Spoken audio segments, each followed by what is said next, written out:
రాజకీయాలకు స్వస్తి చెప్పిన వైకాపా ఎమ్మెల్యే అన్నా వెంకట రాంబాబు. రాజకీయాల నుంచి నేను తప్పుకుంటున్న ఎమ్మెల్యే అన్నా వెంకట రాంబాబు. ఇప్పుడున్న రాజకీయాల్లో నేను ఇమడలేకపోతున్నా ఎమ్మెల్యే అన్నా. నా అనారోగ్య కారణాల రీత్యా నేను రాజకీయాల నుంచి తప్పుకున్నా ఎమ్మెల్యే అన్నా. గత 34 ఏళ్లుగా మాగుంట కుటుంబం ఈ జిల్లాకు చేసిందేమిటి అన్నా.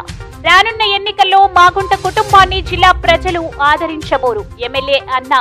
మాగుంట ఓటమి కోసం జిల్లా అంతా పర్యటిస్తూ ఎమ్మెల్యే అన్నా.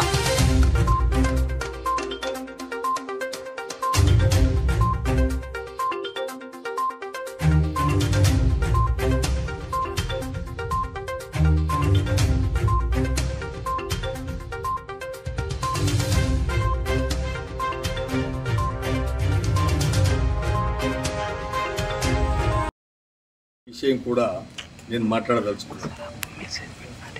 1991 సంవత్సరం నుండి ఈ రోజుటి వరకు అంటే సుమారు 34 సంవత్సరాల నుండి మాగుంట కుటుంబాన్ని ప్రకాశం జిల్లా ఆదరించింది. 1991 నుండి కాలం నుండి ప్రకాశం జిల్లా మాగుంట కుటుంబాన్ని ఆదరించింది.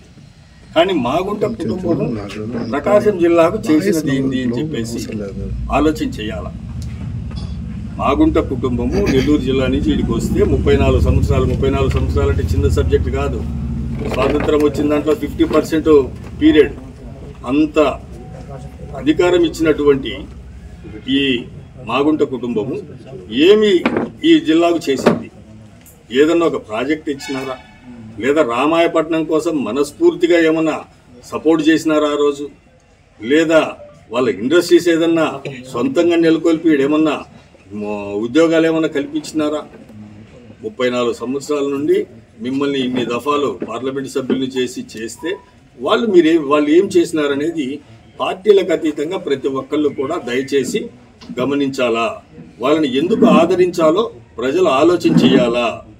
ఎందుకు గాను ఆదరించాలి ఆ కుటుంబాన్ని? ఈరోజు ఇప్పుడు 3 అయిపోయినారు, ఇప్పుడు 4వ ఆయన రాబోతున్నాడు ఫీల్డ్లోకి. వీళ్ళని ఎందుకు గాను ఆదరించాలి పార్టీ ఈ ప్రకాశం జిల్లా ప్రజలు? నేను పార్టీలకు అతీతంగా దయచేసి ఆలోచన చేయండి అని చెప్పేసి విజ్ఞప్తి చేస్తా ఉన్నాను.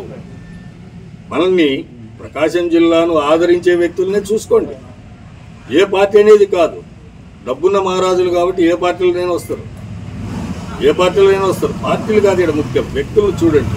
వాళ్ళు చేసినటువంటి ఈ 34 సంవత్సరాల్లో ప్రకాశం జిల్లాకు ఏం చేసినారో కూడా గమనించండి.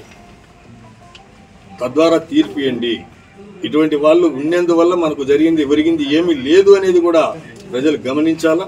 ఈ విషయం మీద నా పార్టీ అధిష్టానం నన్ను ఎన్ని మందలించినా ఏం చేసినప్పటికీ కూడా జరగబోయేటువంటి ఎన్నికల్లో ఈ మాగుంట కుటుంబాన్ని ఎందుకు గాను ఆదరించాలా, ఎందుకు ఆదరించకూడదు అనే దాని మీద మాత్రం జిల్లా వ్యాప్తంగా నాకు చేతనైన విషయం ప్రజలకు విజ్ఞప్తి చేస్తా.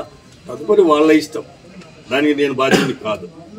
ఏదేమైనప్పటికీ మీ అందరికి వచ్చినందుకు అందరికీ పేరు పేరున నమస్కారాలు తెలియపరుచుకుంటూ మరొక పర్యాయము గౌరవ ముఖ్యమంత్రి వర్యులు జగన్మోహన్ రెడ్డి గారికి క్షమాపణలు చెప్తూ నేను వారి ఆదేశాలు శిరసావహించినందుకు క్షమాపణలు చెప్తూ వారి కార్యకర్తగా కొనసాగుతాను అని చెప్పేసి కూడా విజ్ఞప్తి చేస్తూ సెలవు తీసుకుంటున్నా. ధన్యవాదాలు. జగన్మోహన్ రెడ్డి గారి కార్యకర్తగానే వైఎస్ఆర్ కాంగ్రెస్ పార్టీలోనే ఉంటాను అని చెప్పేసి కూడా తెలియపరుస్తూ 2024 సంవత్సరంలో జరిగేటువంటి సార్వత్రిక ఎన్నికల్లో నేను పోటీ నుంచి నా అనారోగ్య కారణాల రీత్యా నేను వైదొలుగుతున్నాననేది కూడా తెలియపరుస్తా ఉన్నాను.